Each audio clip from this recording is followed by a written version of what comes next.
Hi everyone, it's Richard here. I wanted to do an update on my channel and what I plan on doing, and then I wanted to talk about Ultimate Mode. Um, WoW Classic came out, and I really want to play some WoW Classic for some time, so it's going to take away some of my gaming tide from Panzer, and it'll be pretty significant. But what I've decided to do is focus on Ultimate Mode, and I think that's faster in reality. The turns are fewer, and I'm way less ambitious, so it's it's just a little bit intellectually easier to do in most scenarios because I'm not going to play ambitiously. So I want to upload what I have through Narvik. I completely replayed in Ultimate Mode without Deductor's Mod. So I uninstalled Deductor's Mod so that I could be comparable to Goose. And I think he needs some help. He's really struggling with Ultimate Mode, and I'm going to show a little theory crafting here, and then eventually over the next 2 weeks I'm going to post 1939, and then I will catch up to Goose fairly quickly because it doesn't take me very long to play these scenarios. Um, and then with my Rommel playthrough, I'll probably lag a little behind Bricata, but every now and then I'll throw up a Rommel, and that is in some ways significantly more challenging than Ultimate Mode. But let's just dive right into it. Okay, so what's the objective? Try to survive for as long as possible. I'll be using tons of tips and tricks, and I've discovered some new tactics along the way. Push the game to the limit. You're going to see a lot of defensive tactics in my playthrough because it's the only way you can play Ultimate Mode. And I may actually discover some new approaches to maps as well. Tactical doctrine. Well, tactics are mostly irrelevant. It's a little mischievous for me to say that. What I mean is elaborate tactical plans don't happen too often. My approach is not to focus on tactics. The tactical doctrine is I'm going to get a lot of artillery. I'm going to overstrengthen the artillery, and I'm going to focus on making sure my units survive and don't take damage. There's going to be a very, very heavy dependency on anti-aircraft units. I will be pushing those units early and often to kind of protect me from the onslaught in the air. Every possible kind of trap and then some will probably be used in this mode because you need a lot of help to survive. Paratroopers are essential. I don't actually think you can get through some of these scenarios without paratroopers. I'm not even sure even with paratroopers you can get through the scenario, but I think that you're going to need them for a lot of things. I can tell you at Minsk you're going to want to send paratroopers around to grab the airfields. And the only thing you'll have time for is, flying your paratroopers to the airfield, dropping them, and uploading them again to drop them on another airfield. That's the only thing you have time for. And there's a certain shape that I think I'm going to have to use. It's a modified triangle shape, which becomes a diamond shape. But I think that's going to be modified to some sort of six-sided not a polygon, but some six-sided irregular polygon shape. And what it's going to be is I'll have a unit up front protected by two artillery pieces, and then I'll have an anti-aircraft gun protecting the artillery, and then I think I'm going to have an anti-aircraft gun protecting the unit that's out front, backed up by two pieces of artillery, and then I'll have to have a fighter protect the front units. So I'm going to end up having, you'll see this in my core composition, I'll have like 6 anti-aircraft units, and those 6 are going to be functioning in isolated units to start a scenario, mostly because I have to survive the air attack somehow, and I don't have enough fighters. I think it's a terrible idea in Ultimate Mode to get a lot of fighters. I'll talk about that eventually as well. So I'm going to have anti-aircraft guns bail me out. So I'm going to have to mess around with a modified triangle that becomes a diamond that becomes something else. It's going to be. I need to figure out a way to protect my units with anti-aircraft guns. I haven't figured it out yet, but I'm imagining like a row of diamonds in some of these Russian scenarios where everybody acts in an isolated pocket, but they protect the flanks so nobody can penetrate. I think I'll need something like that. Strategic concepts. This is actually much more important. So I'm not going to lose strength points, or I'm going to suffer minimal strength point loss. If I were to show you the imported core to 1940, I think it will blow people away at how little damage I took. And a lot of it's just I'm better at defensive strategic concepts than other players, and you really, really, really have to be good at it. I'm sure Soren, if he applied his mind to this, could do a lot better, but nobody else is doing it besides Goose, and Goose needs some help. I only go for the marginal when required, so most of the time I will be accepting a loss. I will never do anything adventurous unless I have to. Most of the time, that's to get the marginal victory, and that is the most challenging part of Ultimate Mode, is getting those marginal victories to continue the campaign. My prestige, the little that I get, is used to buy new units and overstrengthen artillery. And hopefully I have prestige for upgrades, but I don't know if I will. This is going to shock some people, but I have built my entire campaign around the idea of neutralizing the field marshal effect. I don't know how many people watching have played on field marshal difficulty. If you just play on field marshal difficulty, it's not such a big deal because you have so much prestige that you just dump elite replacements into everything. So the full effect of it isn't felt, but I can tell you in Ultimate Mode, nothing is more crushing than field marshal. If you don't have experience, you have no chance of surviving these waves of attacks. So I have to focus on not taking damage because I don't have the prestige for elite replacements. So I'm building an entire campaign around that.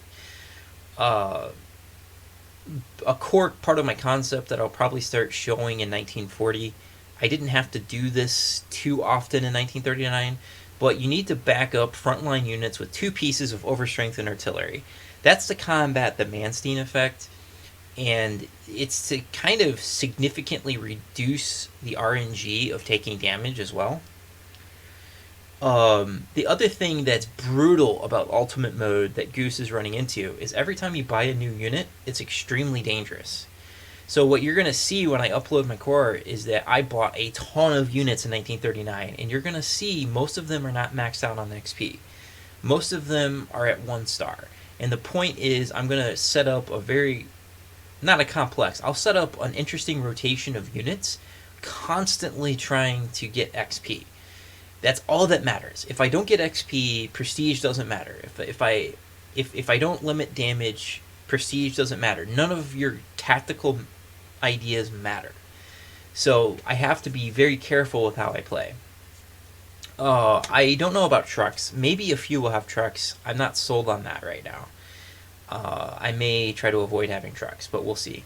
So this last point here is that the Field Marshal setting dominates the Guderian setting, which dominates the Manstein setting, which dominates the Rommel setting. I imagine most people thought the Guderian would probably be the #1 issue. It's only the #1 issue on scenarios that require the marginal victory. The actual setting that's causing me the most difficulty is the Field Marshal setting. I do not have as high of initiative as I'm expecting in later scenarios because my units are not very experienced, and it's really causing a problem. The Manstein effect is definitely dominating the Rommel effect. I think that's going to be less true by 1941. Rommel is really going to become a serious problem. I think by 1942, the Rommel effect is going to be the biggest issue I'm facing because so little prestige is being gained that I can't finance upgrading my units. But I think 1939 through 1940, this little inequality is the relationship, the effects I'm most worried about. By 1941, this could be flipped around entirely. It's just something to think about. I don't know when Goose started this, I don't know if he thought about what was actually the biggest issue. In my opinion, I think he got so focused on the Manstein issue and the Rommel issue that he wasn't thinking long term enough to appreciate that those two settings are less important than Field Marshal. Um, so the Field Marshal is just a devastating issue. Let me continue here. Get units as early as possible to gain experience, and there's three types of units I am particularly worried about: artillery, anti-aircraft, infantry. I misspelled that. No, I didn't misspell that. Okay. So, artillery is easy. You'll see I'll have 12 artillery pieces almost at 2 stars. AA is not so easy. It's going to take a very, very long time to build up my anti-aircraft units. I'm going to have 5 of them, which is more than what most people use, but I think I need it. And I'm going to have fewer fighters than you would expect, mostly because I can't afford it, and fighters are mostly there for escort duty. And infantry will take a while, so you need to start immediately on building up infantry. Leveling new units requires various farming techniques. I have found, when I show you the replay on my 39 scenarios, I think a lot of you are going to be shocked at how quickly I accumulated experience on a field marshal setting on units that historically, I know, having watched other people play, they are struggling with gaining them experience. But the reason you're struggling is because you're trying to get a decisive victory, and you have to play carefully if you're doing that. I am not going for marginal and decisive victories most of the time. I'm just going for experience farming. And it's still really challenging, but it's safer. And so what happens in return is I have less prestige. But I also have a lot more experience compared to where Goose is. There is a trade-off there, and in my estimation, the experience is worth more than the prestige. But I actually get a fair amount of prestige as well. So I'm not focused on winning battles. I'm just focused on gaining experience. One of the issues that's absolutely crippling is the lower turn total. You're losing prestige. You're losing opportunities for farming. There's less that you can take. And when you combine that with the Rommel setting, prestige is extremely difficult to come by. And it's not going to get any easier in 1940. I will have to reload turns and redo scenarios a lot. There's just no way to avoid it. I can't afford damage. I'm in 1940 now. It's even more important that I don't take damage, except maybe in some limited circumstances. So, yeah, it's just going to happen. I'm going to have to reload a lot. I can tell you in many scenarios I reloaded a ton, and it's just to limit the damage done and to help me get XP. A final point on strategy. Tanks and anti-tank weapons are going to be the biggest pain in the ass to level in this game. It will probably be the reason my core doesn't make it to 1943. You need tanks and anti-tank weapons. I can only milk using cheap units for so long before the tanks overwhelm me. I am going to have to use some extreme measures, I suspect, to get them XP. The good news is, at Narvik, I got my first SE tank, and then I got one at Ibanimel, and then I'll force load the third one at Albert Canal. So I'm going to have my 3 SE tanks right away, basically, and then I'm going to push heavy usage of them somehow. I don't know how, because I don't have the prestige to do elite replacements, but I need to get them XP as fast as possible. Less so for 1940, but by 1941, I need some tanks with 1 or 2 stars of experience, and by 42, I need to be pushing hard for 3 stars, or I'm going to have serious problems. And that's what worries me, is that I may not even be able to upgrade my tanks. It's a little scary. Because I don't know what my prestige situation will look like. So challenging scenarios. Warsaw is tough. I bring 8 overstrengthened artillery pieces, and then I immediately go for the city, and I sacrifice the auxiliary units to basically distract in the northern part of the city from my units, and it worked really well. I think all of my auxiliary units got destroyed, and that allowed me to preserve the strength of my units. I think people will be shocked at how little damage I took when I did Warsaw. I think Sedan is going to be tough, but Goose highlighted that you can delay taking the second objective for a long time, and I will do so, but I will be less ambitious than him because I can't afford to take damage.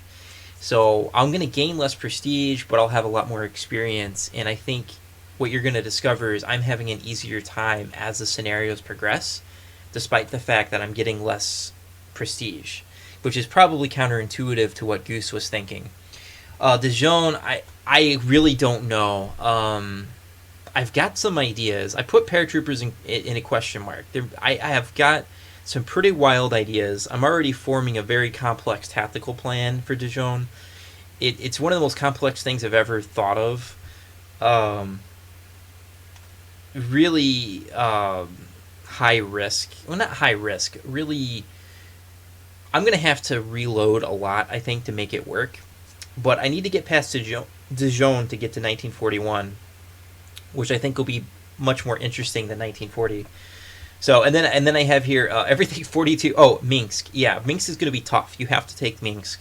So what you're going to see is I'm probably going to ignore most of the objectives in the south, and I'm going to immediately flee to Minsk. And I have 15 turns.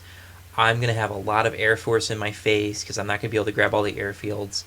I'm going to have a hard time at Minsk, so I need to throw everything that I have at the city. I'm expecting to take quite a bit of damage on that one. Hopefully not on my artillery. And then obviously by the time you get to 1942, every single scenario is going to be a nightmare. Just a total nightmare. It'll be amazing if I can get to 42, and surviving 42 is going to be tough. More on this. So soft cap will probably not be an issue. I'm having a difficult time imagining it being an issue. As I say, I'm going to be lucky to get to 1942 with cheap units. You're going to see I'm going to have a lot of cheap units. Earning prestige from the beginning is roughly equivalent to quadruple Rommel. It might even be worse than that. Like I'm entering Ibn Umel with less than 1,000 prestige. Double Rommel, I thought I had like 3,000 prestige. So it feels like I'm playing on a quadruple Rommel setting, and I don't, which is basically 12 to 13% prestige. I don't think you can play the game on a quadruple Rommel setting, but maybe someone can prove me wrong. So it's really tough. Because of that, every damage point taken and every overstrength point loss is essentially catastrophic. It might kill the whole scenario. I have to reload that turn, or maybe I made a bad move and I can't fix it. I may have to replay a scenario. Yeah, so taking damage at all, it's so bad. It's so much worse than on Rommel. You can look at what's happening to the Goose. He can't even do elite replacements on his units, and he's losing experience, and it's killing him. Yeah, and as I mentioned, I'll have to replay scenarios several times. I think there's a few scenarios I can't avoid damage, and that's okay. What else? Corps composition. This is probably something people are most interested in. I'll have 12 infantry, well, actually 13 infantry. I just recently realized I should probably buy a bridge engineer. So I'm going to have 6 hero infantry units, assuming I get to 1944. 3 are given to me. I purchased 2 new paratroopers, and I purchased a mountain unit. I purchased a mountain unit because I think they're just better than regular infantry, and they cost the same. And their movement options are more flexible than regular infantry. So I think it's just a win-win. So I have a lot of mountain troops right now. I will have 11 tanks. I'll have 3 hero tanks, one of which is available in 1944. I don't know if I'll get that far. And then I sold my tanks for prestige. 15 artillery, which is a lot.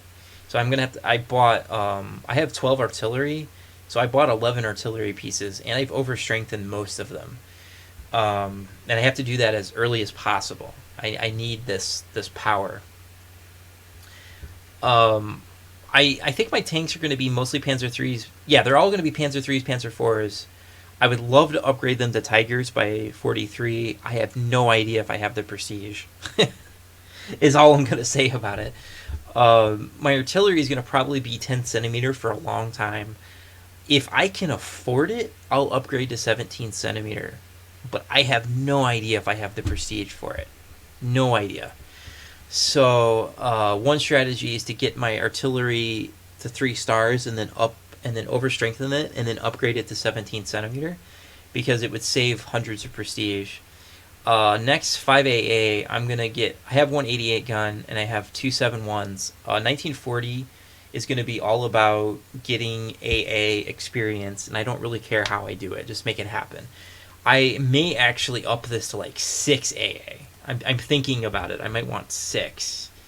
The big reason I might want so much is I'm going to have few fighters. There's a couple of issues most of you aren't thinking about and Goose may have missed. I don't have a fighter bomber because I couldn't get a decisive at Warsaw.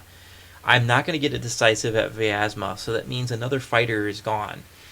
My air defenses are going to be very weak. I have to compensate for that by having strong ground defense. And the reality is AA on the ground is actually a lot more effective at protecting your units from damage than airplanes. The airplane's primary job is an extra layer of defense and escorts. They're going to be escorting things and cleaning up bombers, for instance. So yeah, just looking at this, I'm thinking I might need six anti-aircraft.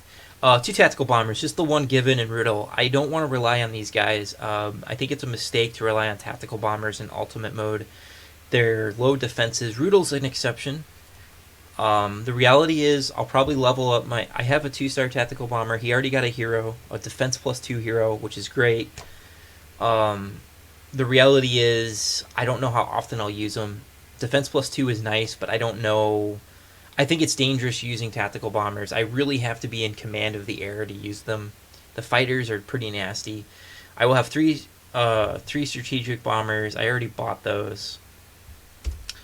7 fighters, 1 given. I bought a second fighter at Poznan. I will get 2 SE later. That's in 45. And then there's 3 hero fighters. Not 4, because I'm not going to make it to Warsaw. And their type is mostly going to be a BF. I don't know if I honestly can't afford to upgrade the BFs to FWs. And that's the other reason I need to focus on anti-aircraft. My airplanes by Stalingrad are going to be ineffective against enemy aircraft. And if you think about it, that's going to be true all the way to the end of the war. So why do I have fighters? The fighter's job is basically to protect my planes, act as an escort, and clean up bombers and strategic, all the bombers. By Stalingrad, I don't know how often I will have fighter-to-fighter combat. It's really dangerous. Maybe to clean up a fighter, but certainly not engage them head-on. I think that's really dangerous. I need these guys to clean up the fighters. And if you set enough traps, that might actually happen. And then 3 anti-tank. Panzerjägers, I have 1 Panzerjäger. I'll buy another one at a Bonnie Mill. And then they're going to become Stugs. And the idea is I'm going to rotate the lowest experienced Panzerjäger. And I'm going to try to get these guys to 3 stars by the end of 41. It has to happen so my Stugs don't suck in 42. I need Stugs. And I'll get 2 scouts. 1 is given to me. 1 given. I probably will never upgrade it, and I bought a half-track. I don't think I'll upgrade them. I think I want the cheapest scouts. And then, so that means I need to buy 4 green infantry, because I forgot to mention I was getting a bridge engineer. 6 AA. So that's 32. That's 32 units I have to upgrade, right? That's expensive. And there's a bunch of upgrades. There's 32 brand new units I have to buy, and then there's upgrades. I don't know if I have the prestige for all that, but if you count this up, 24, 39, 45, 47, 50, 57, 60. I think I have enough units to get to Berlin, but the question is, do I have enough units to get to Prayovoka, the Kursk battle? So I have to subtract like 2 SE fighters, 2 SE tanks, 1 hero tank, so subtract 5 from 60, plus there's an infantry unit that I get. So I'd have like 54. So yeah, so I need 51 units by Prokoroka, however you say it. Um, so I think I have enough units to get there, assuming I can get there. What I have left to buy is a bridge engineer. I'll probably buy that at The Hague. How did I misspell that? Anyway, I'll buy a bridge engineer. I have that left to buy. I have 3 artillery pieces I'll eventually buy. I have 3 more AA. So that's 7. And then 2 Stugs. So there's 9 more units in 1940 I'm going to have to buy at some point. So 1940 I'm basically going to be broke. And then 41 is the year I intend to accumulate prestige. So you can see this is all the new stuff I have to buy. Over the next few weeks, I should be able to upload all of 39. It shouldn't take long to upload shorter scenarios anyway. My plan is to kind of offer brief commentary while the live play is going on, just to highlight anything new I discovered and to show some clever things I did. There might even be times I'll be like, and then I had to reload this turn 15 times. Stuff like that, just to make it a little more interesting. And then I'll be ready, sometime maybe this weekend I'll do a Bonnie Mel. I don't know when that will get uploaded, but at some point it will. I'll show you what I'm doing, like live, even though I'm not going to be live, but I'll show you, and you're going to see I'm going to have to reload quite a bit. Well, maybe. Some scenarios I, almost have no reloads because it's just easy to play it. Let me know what you think. I think I'm very happy with how I did in 1939. I think I'm way, way, way, way ahead of my first attempt in destroying Goose his current attempt. And it's because of my philosophy. I also played Narvik, and it went very, very well. I took a little damage here and there, but I was very happy with the outcome, and you'll see that as well. Okay, until next time, Richard out.